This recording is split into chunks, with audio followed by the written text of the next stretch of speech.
السلام علیکم ورحمۃ اللہ وبرکاتہ۔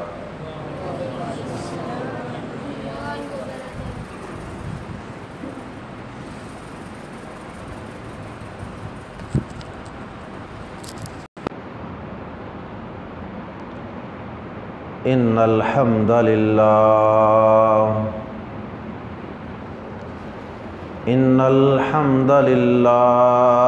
نحمده ونستعینه ونستغفره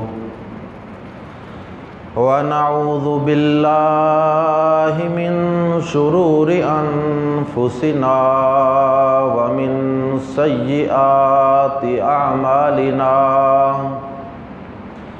من يهده الله فلا مضل له ومن يضلله فلا هادي له وأشهد أن لا إله إلا الله وحده لا شريك له وأشهد أن محمدًا عبده ورسوله أما بعد فإن خير الحديث كتاب الله وخير الهدي هدي محمد صلى الله عليه وسلم وشر الأمور محدثاتها وكل محدثة بدعة وكل بدعة ضلالة وَكُلَّ ضَلَالَةٍ فِي النَّارِ۔ اعوذ باللہ السمیع العلیم من الشیطان الرجیم من ہمزہ ونفخہ ونفثہ ان اللہ یحب التوابین ویحب المتطہرین۔ بے شک اللہ رب العزت بہت زیادہ توبہ کرنے والوں اور بہت زیادہ پاکیزگی اختیار کرنے والوں سے محبت کرتا ہے۔ قابل احترام بھائیوں، بزرگوں، اللہ رب العزت کا ان گنت احسان ہے کہ ہمارا دین دین اسلام ہے۔ دین اسلام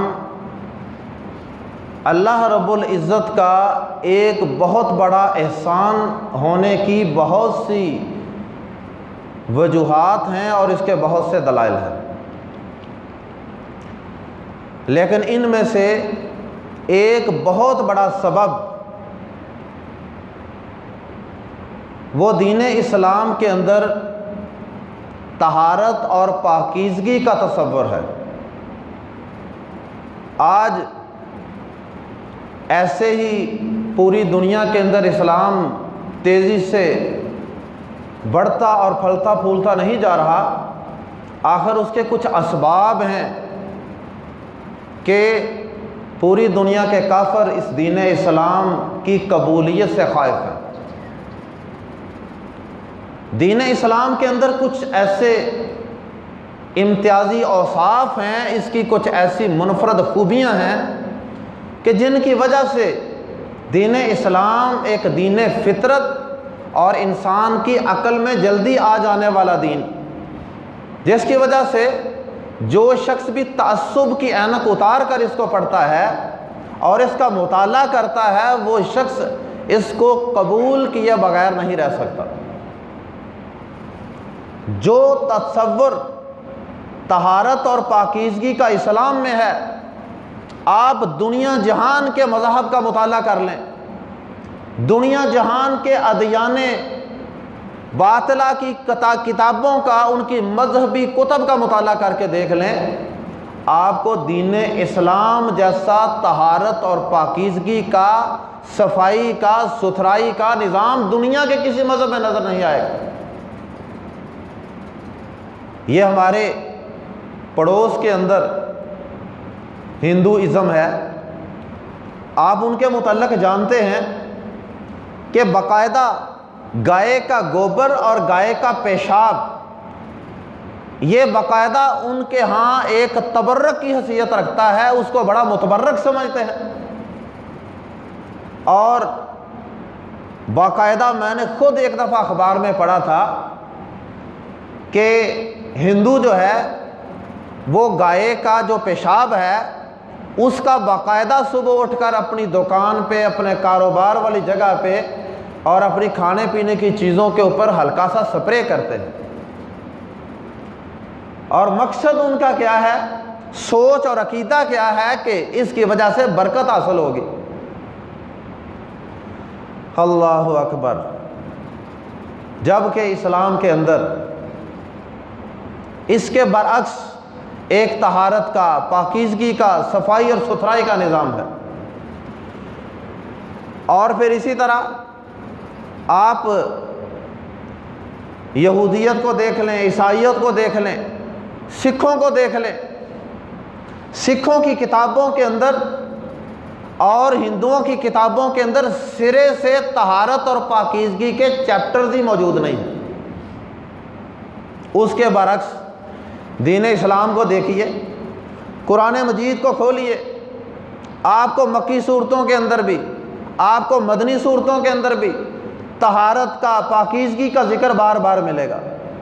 ابھی میں نے سورۃ البقرہ کی آیت پڑھی کہ اللہ پاک ان لوگوں سے بہت زیادہ محبت کرتا ہے جو بہت زیادہ اللہ کی طرف پلٹنے والے، رجوع کرنے والے، توبہ کرنے والے اور بہت زیادہ پاکیزگی اور صفائی اور ستھرائی کا اہتمام کرنے والے۔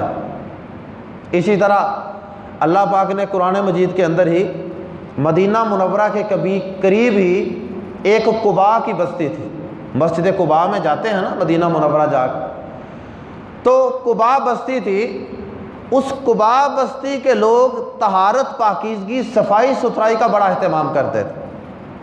اللہ پاک نے ان کے اس وصف کو قرآن بنا دیا قیامت تک کے لیے، فرمایا کہ اس بستی کے اندر کچھ ایسے مرد ہیں کہ جو صفائی اور ستھرائی کو پسند کرتے ہیں، بہت زیادہ صاف اور ستھرا رہتے ہیں۔ اللہ پاک نے ان کا وصف بیان کر دیا۔ کہیں اللہ پاک نے قرآن مجید کے اندر جنابت کا تذکرہ کیا تو وہاں بھی فرمایا کہ ان کنتم جنبا فطہروا، اگر تم جنبی ہو جاؤ تو طہارت حاصل کر لیا کرو۔ تو قرآن مجید کے اندر طہارت کا، پاکیزگی کا، صفائی کا، ستھرائی کا بارہا ذکر آتا ہے، اور اللہ کے نبی صلی اللہ علیہ وسلم کی احادیث کے اندر بھی اس کا بہت زیادہ تذکرہ ہے۔ اللہ کے نبی صلی اللہ علیہ وسلم کی جو حدیثیں محدثین نے جمع کی ہیں ان کے اندر باقاعدہ کتاب الطہارہ، طہارت کا چیپٹر کے نام سے پورا ایک باب قائم کیا جاتا ہے، جبکہ ہندوازم کی کتابوں میں طہارت کا سرے سے کوئی ذکر نہیں ہے کہ یہ کوئی چیز ہوتی بھی ہے۔ اور ہماری حدیث کی کتابوں کے اندر محدثین کو باقاعدہ جب حدیثیں جمع کی تو ایک بہت بڑا ذخیرہ ان کو حدیثوں کا اس موضوع پہ ملا جس میں طہارت کا، پاکیزگی کا، صفائی کا، ستھرائی کا تذکرہ ہے۔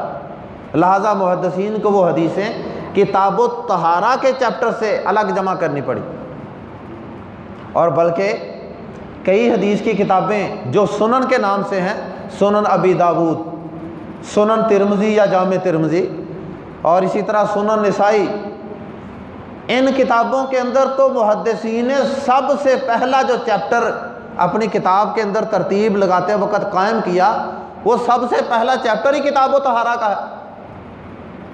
کتاب الایمان کا تذکرہ بعد میں، کتاب الصلاۃ کا تذکرہ بعد میں، کتاب الحج کا تذکرہ بعد میں، سب سے پہلے کس کا تذکرہ؟ کتاب الطہارہ۔ اور ہندوازم کی کتابوں میں سرے سے ہی کوئی تذکرہ نہیں۔ اور سکھوں کے ہاں جو شخص زیر ناف بال صاف کر لے یا بغلوں کے بال صاف کر دے، سر کے بال منڈا دے، تو اس شخص کو یہ سمجھا جاتا ہے کہ جس طرح مرتد ہو گیا ہے نا، اپنے سکھ مذہب کے لحاظ سے یہ بندہ اپنے مذہب سے خارج ہو گیا ہے، حالانکہ یہ جگہ جو ہیں یہاں سے بال صاف کرنا یہ تمام انبیاء کرام کی سنت ہے، یہ فطرت ہے، فطرت نبی صلی اللہ علیہ وسلم نے اور دیگر انبیاء کرام نے جن چند بنیادی چیزوں کی تعلیمات لوگوں کو دیں ان میں سے ایک یہ بھی ہے کہ ناخنوں کو کاٹو، کیونکہ ان کے اندر میل اور گندگی پھنس جاتی ہے، جراثیم پھنس جاتے ہیں، اور اسی طرح بغل کے بال ہیں، اسی طرح ناف کے نیچے والے بال ہیں، ان سارے بالوں کو صاف کرنے کا حکم ہے۔ پسینہ آتا ہے، گندگی جمع ہوتی ہے، جبکہ ان کے اندر معاملہ بالکل الٹا ہے۔ اگر یہ سارا کچھ صاف کر دو گے تو سمجھا جائے گا کہ یہ سکھ مذہب سے مرتد ہو گیا۔ اللہ اکبر۔ پھر آپ اور میں یا ہمارا پورا معاشرہ یہ یورپی اقوام کو، یہودیوں کو، عیسائیوں کو، جن کو بڑا ہم ویل سیولائزڈ سمجھتے ہیں، بڑا تہذیب یافتہ سمجھتے ہیں کہ یہ بڑے مہذب لوگ ہیں، ان کی کیا حالت اور کیفیت ہے؟ ظاہری طور پہ آپ کو بڑے مہذب لگتے ہیں، بڑے قانون کو فالو کرنے والے ہیں، بہرحال یہ موضوع ایک الگ موضوع ہے، لیکن یہ جو ظاہری چیزیں ہمیں ان کی نظر آتی ہیں نا، اس کے پیچھے سبب صرف یہ ہے کہ وہاں ڈنڈا بڑا مضبوط ہے، وہاں قانون کی حکمرانی ہے اور قانون کی امپلیمنٹیشن ہے۔ اگر قانون کی امپلیمنٹیشن اور قانون کا نفاذ یہاں بھی کر دیں گے یہ لوگ بھی سدھر جائیں گے۔ یہاں ہمارے ہاں چونکہ قانون نہیں ہے، اور یہاں کے لوگ اگر وہاں جائیں تو وہاں جا کے ٹھیک ہو جاتے ہیں کہ ان کے مطابق ڈال جاتے ہیں۔ تو بہرحال یہ ان کے کوئی اچھے اوصاف نہیں ہیں کہ جی وہ بڑے جناب ڈسپلنڈ ہیں اور یہ اور وہ۔ تو علامہ اقبال نے کہا تھا نا کہ یہ جو یورپ کا تہذیبی نظام ہے نا، یہ تمہیں بظاہر بڑا خوبصورت لگتا ہے، لیکن اندروں چنگیز سے تاریک تر۔ علامہ اقبال نے کہا تھا کہ یہ بظاہر جو تمہیں بڑا روشن اور بڑا اچھا نظام لگتا ہے نا، اندر سے یہ انتہائی گندا نظام ہے۔ اور طہارت کا نظام بھی ایسا ہی ہے، اگرچہ علامہ اقبال نے تو ان کے سیاسی نظام کے متعلق، جمہوریت کے متعلق کہا تھا، لیکن حقیقت بات ہے کہ یہ ان کے نظام طہارت کے متعلق بھی یہ بات صادق اور درست ہے کہ بظاہر بڑے کپڑے شپڑے ویل ڈریسڈ، بڑی ٹائیاں شائیاں، بڑی خوشبوئیں، پرفے، بڑا کچھ لگایا ہوگا، لیکن اندر سے گندے ہیں، پلید ہیں۔ نہ ان کو یہ پتا کہ میاں بیوی کے تعلقات کے بعد کیا ہمارے فرائض ہیں، غسل کیا ہوتا ہے، غسل کا فریضہ کیا ہوتا ہے، پیشاب کی چھینٹوں سے بچنے کی کیا اہمیت ہے، ان باتوں کا کچھ علم نہیں ہے۔ اللہ اکبر۔ تو یہ اللہ پاک کا ہم پہ لاکھ لاکھ کرم ہے، اللہ پاک کا ہم پہ ان گنت احسان ہے کہ اس نے ہمیں ایک ایسا دین عطا فرمایا کہ جس کے اندر صفائی کا، ستھرائی کا، پاکیزگی کا، طہارت کا ایک پورا اور انتہائی خوبصورت نظام ہے۔ اللہ کے نبی صلی اللہ علیہ وسلم نے جب آپ پہ وحی آئی، پہلی وحی کیا تھی؟ اقرأ بسم ربک الذی خلق۔ پھر کچھ دیر کے بعد، وقفے کے بعد، جب آپ پہ دوسری وحی آئی اور وحی کا باقاعدہ سلسلہ شروع ہوا، تو اس وقت آپ پہ سب سے پہلے کون سی وحی آئی؟ آپ پہ جو وحی آئی تھی اس کے اندر اللہ پاک نے یہ آیات بھی نازل فرمائیں کہ وَثِيَابَكَ فَطَهِّرْ، اے نبی صلی اللہ علیہ وسلم اب آپ نبوت و رسالت کی ہم نے باری ذمہ داری عائد کر دی ہے۔ اب آپ کی نبوت و رسالت کی جو ذمہ داری ہے اس کو ادا کرنے کے لیے جو آپ نے چند بنیادی باتوں کا خیال رکھنا ہے، ان میں ایک یہ بھی ہے وَثِيَابَكَ فَطَهِّرْ، آپ نے اپنے لباس کو پاک صاف رکھنا ہے، وَالرُّجْزَ فَاهْجُرْ، اور آپ نے گندگی اور پلیدی سے اپنے آپ کو بچا کے رکھنا ہے۔ یہ اللہ کے نبی صلی اللہ علیہ وسلم کو اللہ پاک نے حکم دیا قرآن مجید کے اندر۔ تو اس دین اسلام کی دوسری وحی کے اندر اللہ پاک نے باقاعدہ طہارت اور پاکیزگی کا، گندگی اور نجاست سے بچنے کا حکم دے دیا۔ اللہ اکبر۔ اللہ کے نبی صلی اللہ علیہ وسلم کو اللہ پاک نے 5 نمازوں کا تحفہ دیا، اللہ پاک سے ملاقات کے لیے، اللہ پاک سے راز و نیاز کی باتیں کرنے کے لیے۔ 5 وقت کی نماز پڑھے بغیر کوئی انسان مسلمان نہیں ہو سکتا، اور ان 5 نمازوں کے لیے طہارت اور پاکیزگی کو بنیاد قرار دے دیا۔ اللہ کے نبی صلی اللہ علیہ وسلم نے کیا فرمایا؟ صحیح مسلم شریف کی حدیث ہے، آپ نے فرمایا کہ اللہ تعالیٰ لا یقبل صلاۃ بغیر طہور، اللہ تعالیٰ بغیر طہارت اور بغیر پاکیزگی اختیار کیے کسی شخص کی نماز کو قبول ہی نہیں کرتا۔ یعنی طہارت اور پاکیزگی کو باقاعدہ نماز کی بنیاد قرار دیا، اور اس کے بغیر نماز قبول ہی نہیں ہے، اور نماز کے بغیر انسان مسلمان نہیں ہے۔ تو اس کا مطلب کیا ہوا کہ مسلمان بننے کے لیے طہارت و پاکیزگی ضروری ہے، اس کے بغیر مسلمان بننے کا کوئی تصور ہی نہیں ہے کہ ایک آدمی گندا رہے، پلید رہے، نجس رہے اور وہ اللہ کا محبوب بندہ بن جائے اور وہ اللہ کے ہاں ایک اچھا مسلمان بن جائے، ایسا ممکن ہی نہیں ہے۔ اور پھر اللہ اکبر، اللہ کے نبی صلی اللہ علیہ وسلم کی پوری زندگی کا مطالعہ کر لیں، آپ کی پوری زندگی طہارت و پاکیزگی سے بھری ہوئی ہے۔ اللہ کے نبی صلی اللہ علیہ وسلم ہر وقت مسواک کرتے نظر آتے ہیں، نماز سے پہلے مسواک، گھر میں داخل ہوتے ہیں مسواک۔ یہ مسواک کیا ہے؟ منہ کی اور دانتوں کی صفائی ستھرائی، یہ بھی طہارت ہی کا ایک حصہ ہے۔ اور نبی صلی اللہ علیہ وسلم روزے کی حالت میں بھی مسواک، اور آپ جب دنیا سے تشریف لے جا رہے ہیں تو اس وقت بھی آپ کیا کر رہے تھے؟ مسواک کر رہے تھے۔ اور آپ نے فرمایا کہ مسواک اللہ پاک کی رضامندی اور اس کی رضا کا ذریعہ اور منہ کی طہارت اور پاکیزگی کا ذریعہ۔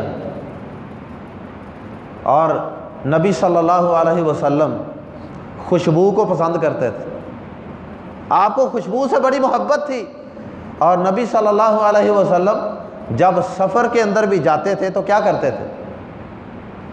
آپ کنگھی، تیل، سرما، خوشبو، مسواک، یہ ساری بنیادی چیزیں اللہ کے نبی صلی اللہ علیہ وسلم سفر کے اندر بھی اپنے ساتھ رکھتے تھے۔ صفائی ستھرائی کا اس قدر اہتمام ہے۔ اور اس کے برعکس گندگی کی مذمت نبی صلی اللہ علیہ وسلم نے کس طرح بیان فرمائی؟ آپ ایک دفعہ ایک سفر پہ جا رہے ہیں اور راستے میں ایک قبرستان ہے۔ اب قبرستان کے اندر نبی صلی اللہ علیہ وسلم کو اللہ پاک نے موجزانہ طور پہ دکھایا کہ وہاں پہ 2 قبر والوں کو عذاب ہو رہا ہے۔ تو نبی صلی اللہ علیہ وسلم نے وہاں پہ رک کر صحابہ کرام کی تربیت فرمائی، فرمایا کہ اے میرے صحابہ، یہ 2 قبر والوں کو عذاب ہو رہا ہے، اللہ ہم سب کو عذاب قبر سے محفوظ فرمائے۔ فرمایا کہ ان دونوں کو عذاب ہو رہا ہے، اور فرمایا کہ ان کو کسی بہت بڑے، یعنی بظاہر جو انسان کی نظر میں بڑے گناہ ہوتے ہیں نا، فرمایا بظاہر کسی بہت بڑے گناہ کی وجہ سے عذاب نہیں ہو رہا، بظاہر ان کو کسی بہت بڑے گناہ کی وجہ سے عذاب نہیں ہو رہا۔ آپ نے فرمایا کہ ان کو عذاب اس وجہ سے ہو رہا ہے کہ ان میں سے ایک شخص غیبت کرتا تھا اور ایک شخص پیشاب کے چھینٹوں سے اپنا بچاؤ نہیں کرتا تھا۔ پیشاب کے چھینٹوں سے نہ بچنے کی وجہ سے اس کو عذاب قبر ہو رہا۔ تو پیشاب کے چھینٹوں سے بچنا یہ طہارت اور پاکیزگی کا ایک حصہ ہے۔ انسان کا پیشاب نجس اور پلید ہے۔ اللہ اکبر۔ اب یہ طہارت، یہ پاکیزگی، یہ اس قدر ضروری ہے، اللہ کے نبی صلی اللہ علیہ وسلم نے بھی اس کی بڑی اہمیت بیان فرمائی، اور اللہ پاک نے بھی قرآن مجید کے اندر اس کی بہت زیادہ اہمیت بیان فرمائی۔ اب اس حوالے سے ایک اور بات بھی سمجھ لیں، طہارت اور پاکیزگی جو ہے یہ عام طور پہ ہم یہ سمجھتے ہیں کہ شاید یہ جھاڑو پھیرنا یا ویپر لگانا یا ڈسٹنگ کرنا، شاید یہ اس کے بارے میں بات ہو رہی ہے۔ یہ چیزیں اگرچہ طہارت و پاکیزگی کا ایک حصہ ہیں، لیکن بنیادی طور پہ اسلام کے اندر جو طہارت و پاکیزگی کا تصور ہے وہ صرف یہ ظاہری طور پہ چیزوں کو صاف کرنا، گرد و غبار صاف کرنا اور صابن لگا لینا اور کریم لگا لینا، یہ صرف ان چیزوں کو طہارت نہیں کہا جاتا۔ اسلام کے اندر طہارت و پاکیزگی کا تصور بڑا گہرا ہے، اور اس کے اندر نہ نظر آنے والی چیزوں کے اندر بھی طہارت ہوتی ہے، اور طہارت ان چیزوں سے بھی شروع ہو جاتی ہے جو انسان کو نظر بھی نہیں آتی۔ مثال کے طور پہ کسی کو احتلام ہو جاتا ہے، یا میاں بیوی کے تعلقات ہیں، اس کے بعد انسان پہ غسل واجب ہو جاتا ہے۔ اب یہ شخص شرعی طور پہ اس کے اوپر طہارت و پاکیزگی اور غسل کرنا، نہانا دھونا یہ فرض ہے۔ اب بظاہر تو وہ شخص کپڑے تبدیل کر لے، منہ شوں دھو کے صاف ستھرا ہو کے پرفیوم لگا کے چلا جائے، لوگوں کی نظر میں تو ہو سکتا ہے وہ صاف ستھرا ہو، لیکن اللہ پاک کی نظر میں یہ شخص یہ طہارت یافتہ نہیں ہے، یہ پاکیزگی کی حالت میں نہیں ہے۔ اگرچہ ہم اس کو نجس اور پلید نہیں کہہ سکتے مومن کو، کیونکہ حدیث ہے کہ مومن کبھی بھی نجس اور پلید نہیں ہوتا۔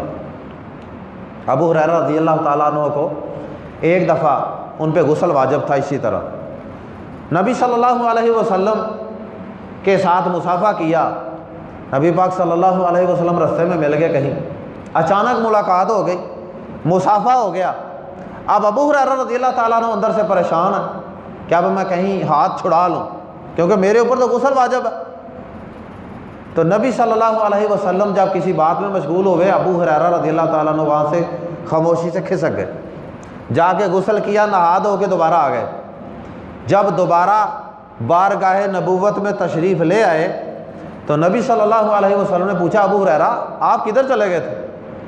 فرمایا اللہ کے نبی صلی اللہ علیہ وسلم اصل میں پاک نہیں تھا، میں پلید تھا، نجس تھا، میرے اوپر غسل واجب تھا۔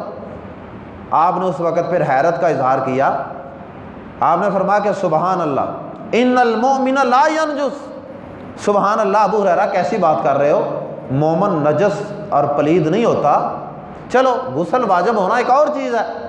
تو یہ غسل کرنا ایک واجبی حکم ہے، یہ نہیں ہم کہہ سکتے کہ اس حالت میں مومن نجس ہو جاتا ہے، وہ کسی جائے نماز کو ہاتھ نہیں لگا سکتا، وہ کسی سے مصافحہ نہیں کر سکتا، وہ کھانا نہیں کھا سکتا، ایسی بات نہیں کہہ سکتے، لیکن بہرحال وہ ایسی حالت کے اندر نماز نہیں پڑھ سکتا۔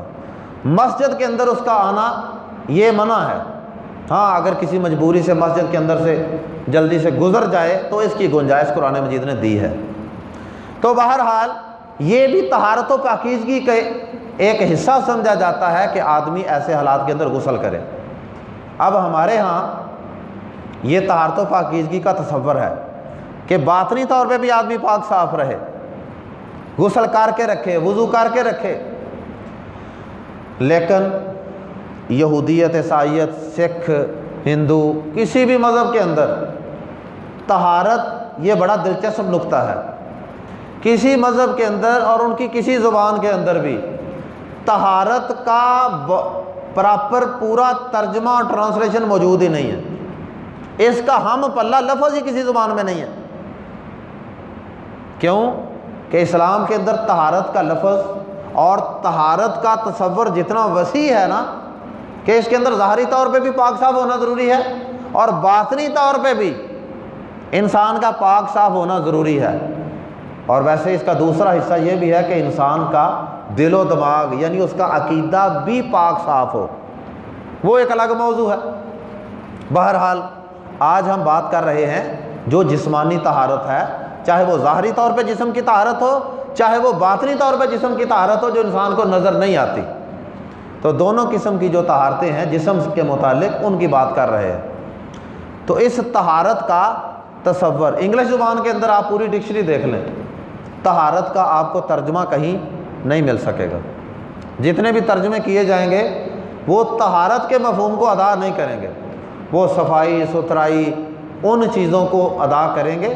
طہارت کے مفہوم کو ادا کرنے کے لیے صحیح معنوں میں لفظ انگلش کے پاس ہے ہی نہیں، کیونکہ ان کے پاس طہارت کا تصور ہی نہیں ہے، تو لفظ کہاں سے آتا؟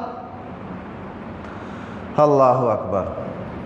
اب یہ جو طہارت اور پاکیزگی ہے، یہ غسل، یہ وضو، یہ گندگی سے بچنا، پیشاب کے چھینٹوں سے بچنا، یہ مسواک کرنا، یہ خوشبو استعمال کرنا، یہ ساری چیزیں جو ہیں۔ اب اس حوالے سے ہمارے ہاں افراط و تفریط پائی جاتی ہے۔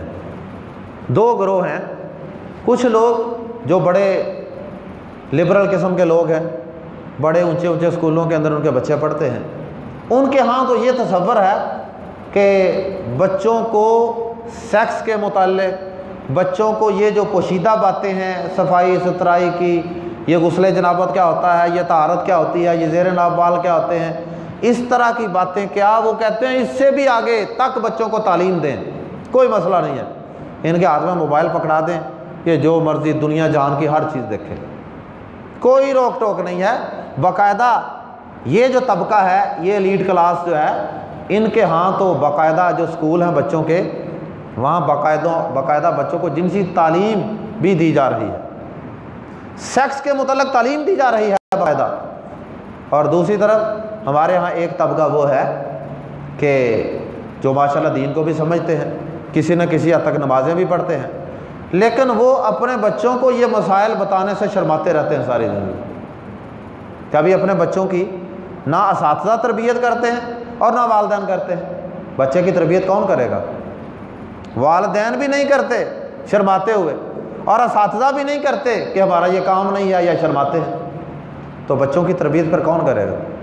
جب بچوں کی تربیت نہ والدین کریں گے نہ اساتذہ کریں گے، تو پھر ان کی تربیت سوشل میڈیا کرے گا، فیس بک کرے گی، یوٹیوب کرے گی، تو پھر بچوں کو جو سمجھ آئے گی وہ کریں گے۔ اور ایسا ممکن ہے کہ وہ بچہ جو ہے وہ اس کی شادی بھی ہو جائے اور اس بیچارے کو اتنا بھی نہ پتہ چلے کہ غسل جنابت کیا ہوتا ہے، اور اس بیچارے کو اتنا بھی نہ پتہ چلے کہ زیر ناف بال جو ہوتے ہیں ان کی لمٹ کیا ہے، کتنی دیر تک، کتنی دیر کے اندر ان کو صاف کرنا ضروری اور فرض ہے۔ زیر ناف بال، بغلوں کے بال، ناخن، یہ ساری صفائی ستھرائی نبی صلی اللہ علیہ وسلم نے اس کی زیادہ سے زیادہ حد 40 دن مقرر فرمائی۔ 40 دن سے اوپر ایک دن بھی، 1 گھنٹہ بھی آدمی کرے گا تو گناہ گار ہے۔ ویسے آدمی چاہے ہر ہفتے میں 1 دفعہ صفائی کر لے، کوئی پابندی نہیں ہے، لیکن زیادہ سے زیادہ مدت ناخن کاٹنے کی، زیر ناف بال، بغلوں کے بال صاف کرنے کی مدت 40 دن۔ تو بہرحال والدین کو یہ چاہیے، اعتدال والی راہ یہ ہے کہ نہ تو بچوں کو بہت ہی زیادہ ہر چیز کھول دی جائے کہ ان کو قبل از وقت ہی ہر بات کا پتہ چل جائے، اور نہ ہی اس کو اچھے طریقے سے بتانے سے بھی شرماتا رہے انسان، اور بچے ساری زندگی جو ہے بیچارے ان پاکی ناپاکی کے اور شرم و حیا کے مسائل سے ناواقف ہی رہیں، جیسا کہ عام طور پہ ہوتا ہے۔ آپ یقین کریں کہ بڑی عمر کے لوگ یہ مسئلے پوچھتے ہیں، ان کو بچپن میں کسی نے نہیں بتایا، اور بڑی عمر کے اندر جا کے اگر انہوں نے کہیں تھوڑی بہت بات سن لی تو ان کو پھر پوچھنا پڑ جاتا ہے، ورنہ جنہوں نے کبھی سنا بھی نہیں، کیونکہ عام طور پہ یہ مساجد کے اندر بھی، دروس کے اندر یا جمعے کے اندر بھی ایسے موضوعات بیان نہیں ہوتے، اس وجہ سے پھر اکثر لوگ جو ہیں وہ لا علم رہ جاتے ہیں۔ تو اعتدال والی راہ یہ ہے کہ اس کے اندر ہم اپنے بچوں کو مناسب حد تک ان چیزوں کی تعلیم دیں اچھے طریقے سے، بجائے اس کے کہ وہ بعد میں باہر سے کسی سے سنیں یا ساری زندگی وہ ان چیزوں سے لا علم رہے۔ اللہ کے نبی صلی اللہ علیہ وسلم کے دور کے اندر حضرت عائشہ رضی اللہ تعالیٰ عنہ جو ہیں وہ انصاری عورتوں کی باقاعدہ تعریف کیا کرتی تھی، کہا کرتی تھی کہ انصار کی عورتیں کیا کمال عورتیں ہیں۔ وجہ کیا ہے؟ ان کی تعریف کیوں کرتی تھی کہ بہت اچھی عورتیں ہیں؟ اس لیے حضرت عائشہ رضی اللہ تعالیٰ عنہ فرمایا کرتی تھی کہ یہ دین کے مسائل پوچھنے کے اندر شرماتی نہیں ہے، دین کا مسئلہ پوچھنے میں، مینسز کے، حیض کے مسائل اور اس طرح کی دیگر باتیں کہ عورت پہ غسل جنابت کب فرض ہوتا ہے، یہ باتیں پوچھنے میں یہ شرماتی نہیں ہے۔ اس وجہ سے اماں جی عائشہ صدیقہ رضی اللہ تعالیٰ عنہ کی تعریف کر رہی ہے، اور ام سلیم رضی اللہ تعالیٰ عنہ اسی طرح کی ایک مثال ہے کہ وہ اللہ کے نبی پاک صلی اللہ علیہ وسلم کے پاس تشریف لائی ہیں ایک دفعہ، اور آ کے کہنے لگیں اے اللہ کے نبی صلی اللہ علیہ وسلم، دیکھیے ذرا اس اللہ کی بندی کا انداز کتنا اچھا ہے، یعنی شرم و حیا والی بات اگر کسی سے پوچھنی ہو یا کسی کو بتانی اور سمجھانی ہو تو اس سے پہلے ذرا تمہید اچھی باندھ لیں۔ کہنے لگی اے اللہ کے نبی صلی اللہ علیہ وسلم ان اللہ، کیونکہ اگر اچانک انسان بغیر تمہید باندھے کوئی ایسی بات کر دے تو ذرا اگلا بندہ بھی تھوڑا سا شاکڈ ہو جاتا ہے۔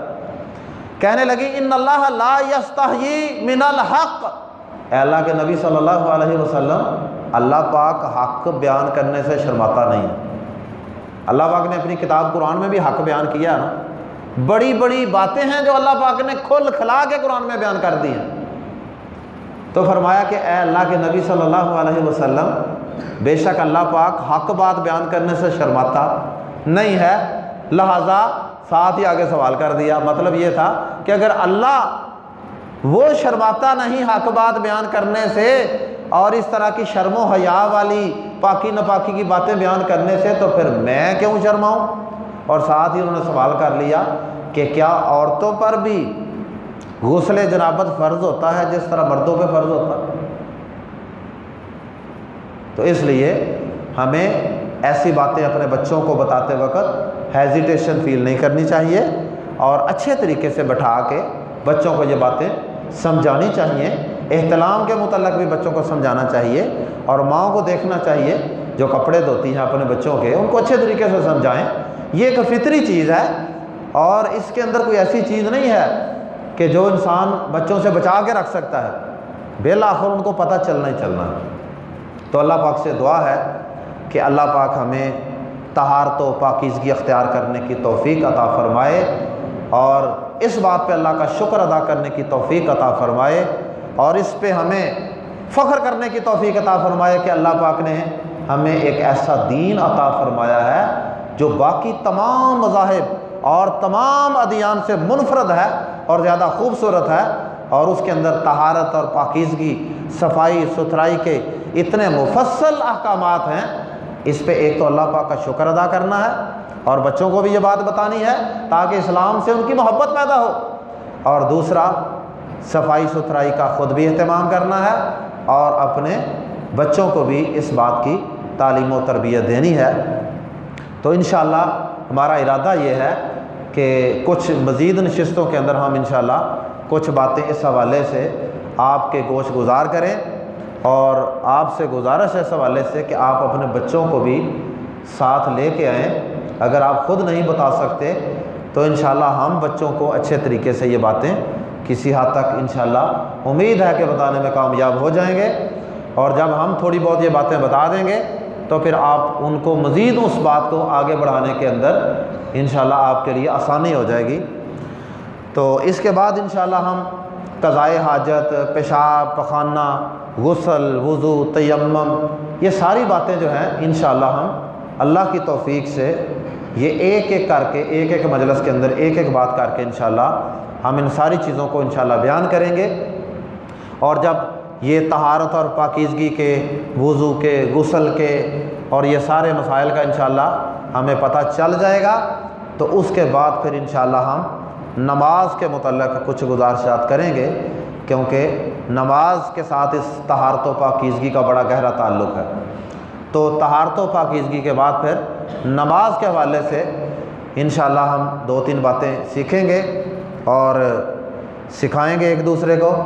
ایک تو اس کے اندر ہم نماز کا مسنون طریقہ سیکھیں گے، اور ایک انشاءاللہ نماز کا ترجمہ انشاءاللہ یہاں پہ ہم انشاءاللہ باقاعدہ پروجیکٹر کا اہتمام کریں گے، اور رنگوں کی مدد سے انشاءاللہ نماز کے ایک ایک لفظ کا انشاءاللہ ترجمہ آپ کو سکھائیں گے، اور آپ کے بچوں کو بھی انشاءاللہ۔ تو اس سے یہ ہوگا کہ انشاءاللہ نماز کے ساتھ شعوری طور پہ ایک محبت پیدا ہوگی۔ بچے دیکھیں نا، بچوں کو ہم کہتے رہتے ہیں چلو نماز کے لیے، چلو نماز کے لیے، وہ سستی کرتے ہیں، وہ پیچھے پیچھے ہوتے ہیں۔ تو اس کی وجہ کیا ہے؟ کیا وہ بچے یا ہم بڑے بھی نماز پڑھتے ہیں، نماز میں اللہ کے سامنے کھڑے ہوتے ہیں، ہمارا بھی دل نہیں لگتا، ہمارا بھی دھیان ادھر ادھر گم رہتے ہیں۔ وجہ کیا ہے؟ پوریت ہوتی ہے اور زیادہ دل نہیں لگتا عبادت کے اندر۔ اس کی وجہ یہ ہے کہ ہمیں نماز کا ترجمہ ہی نہیں آتا، پتہ ہی نہیں کہ ہم اللہ پاک سے کیا مانگ رہے ہیں۔ اس لیے یہ ارادہ کریں کہ انشاءاللہ ہم نے نماز کا ترجمہ سیکھنا ہے۔ نماز دیکھیں کوئی بہت لمبی چوڑی نماز نہیں ہے، ایک سورۃ الفاتحہ سے پہلے دعا ہوگی، ایک سورۃ الفاتحہ ہے، ایک اتحیات ہے، ایک درود شریف ہے، اور ایک آخر میں دعا ہے۔ یہ 5-4 چیزیں ہیں جو بڑی ہیں۔ باقی اس کے علاوہ کیا ہے؟ باقی تو اللہ اکبر ہے، سمی اللہ لمن حمدہ، سبحان ربی العظیم، سبحان ربی العلیٰ، السلام علیکم ورحمۃ اللہ، وہ تو چھوٹے چھوٹے جملے ہیں۔ تو جو بڑی چیزیں ہیں وہ 5-6 ہیں صرف نماز کے اندر۔ تو ساری زندگی نمازیں پڑھنے پہ انسان لگا رہے، 50 سال، 60 سال، 80 سال، 100 سال نمازیں پڑھتے رہیں، لیکن کتنی بد نصیبی ہے کہ نماز کا ترجمہ ہی نہ پتا ہو۔ کیا مانگتے رہے ہیں اللہ پاک سے؟ اللہ نے اگر قیامت کے دن پوچھ لیا کہ تو نے 70-80 سال نماز پڑھی تھی، میرے سامنے کھڑا ہوتا رہا، تو بتا تو کیا مانگتا رہا مجھ سے؟ تو بندہ کیا کہے گا؟ پتہ نہیں یا اللہ، یہ تو مجھے بھی نہیں پتا میں کیا مانگتا رہا، یہ تو مجھے بھی نہیں پتا میں تیری کیا تعریف بیان کرتا رہا۔ تو اس لیے یہ ارادہ کریں کہ انشاءاللہ یہ دروس سننے سے بھی زیادہ اہم کام ہے۔ یہ تربیت کے حوالے سے انشاءاللہ چند سیشن ہوں گے۔ اللہ پاک ہم سب کو سمجھنے کی اور عمل کرنے کی توفیق عطا فرمائے۔ جزاکم اللہ خیر، احسن الجزاء۔ سبحانک اللہم و بحمدک، اشہد ان لا الہ الا انت، استغفرک و اتوب الیک۔ آپ ہی پوچھیں گے نا سوال؟ انہوں نے لکھے ہیں خود ہی، یہ بھی دیکھ لیں اگر ان میں سے کوئی بھائی نے لکھے ہیں سوال۔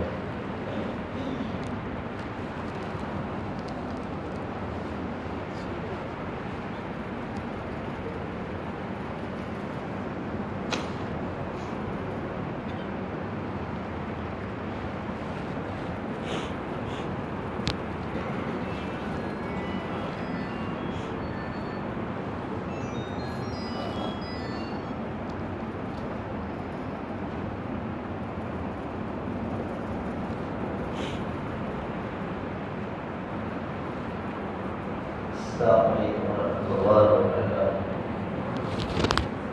احباب گرامی، آپ کا سامنے درس بات فرمایا، اللہ سبحانہ وتعالی سے دعا ہے کہ اللہ تعالیٰ شکر کی زندگی کے اندر، عمل کے اندر، حکم کے اندر برکت عطا فرمائے۔ تو اسی انشاءاللہ درس کے اندر سے میں 10 سوال آپ احباب کے سامنے رکھنا چاہتا ہوں۔ جس احباب کو سوال کا جواب آتا ہو اسے انگلی کھڑی کرے گا، بولے گا بھی انشاءاللہ۔ سب سے پہلا سوال یہ ہے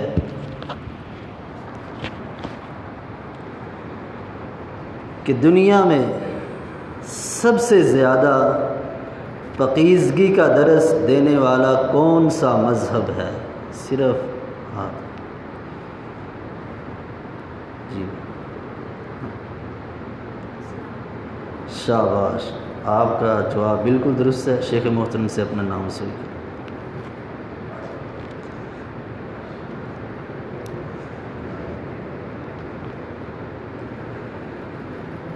شیخ محترم نے جو خطبے کے اندر آیت پڑھی ہے وہ آیت کیا ہے اور اس آیت کا ترجمہ کیا ہے؟ دونوں بتانے ہیں۔ جی جی محترم۔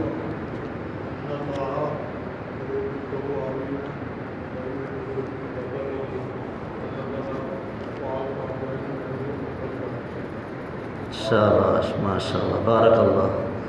شیخ محترم سے اپنا نام وصول کریں۔ سوال نمبر 3، علامہ اقبال نے رحمۃ اللہ علیہ، انہوں نے یورپ کے نظام کے بارے میں کیا کہا تھا؟ جی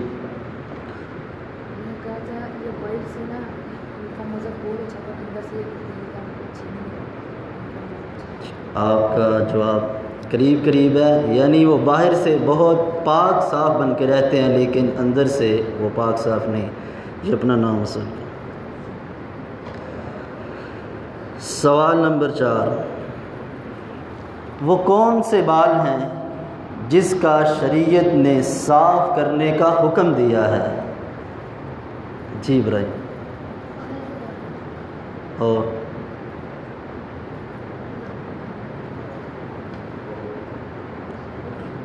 جی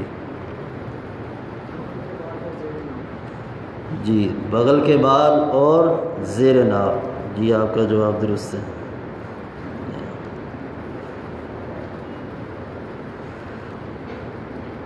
سوال نمبر 5، سنن کی کتابیں جو محدثین نے لکھی تھی ان کو محدثین نے کس چیپٹر سے شروع کیا تھا؟ سنن کی کتابوں کو، جی آپ کا جواب درست ہے، آ جائیں اپنا انعام لیں۔ سوال نمبر 6، مدینہ میں وہ کون سی بستی ہے جو صفائی کے لحاظ سے بڑی مشہور تھی؟ جی بولنا، شاباش، آ جائیں اپنا شیخ محترم سے نام سے۔ ہاں، مسجد بستی قباء۔ سوال نمبر 7، آپ صلی اللہ علیہ وسلم کے اوپر دوسری وحی کون سی نازل کی گئی؟ جی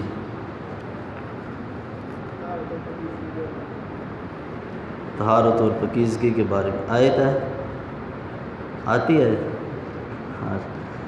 وَثِيَابَكَ فَطَهِّرْ، ترجمہ بتا دیا ہے۔ سوال نمبر 8، اللہ تعالیٰ نے آپ صلی اللہ علیہ وسلم کو معراج پر کون سا تحفہ دیا تھا اور اس تحفے کا بنیادی اصول کیا ہے؟ جی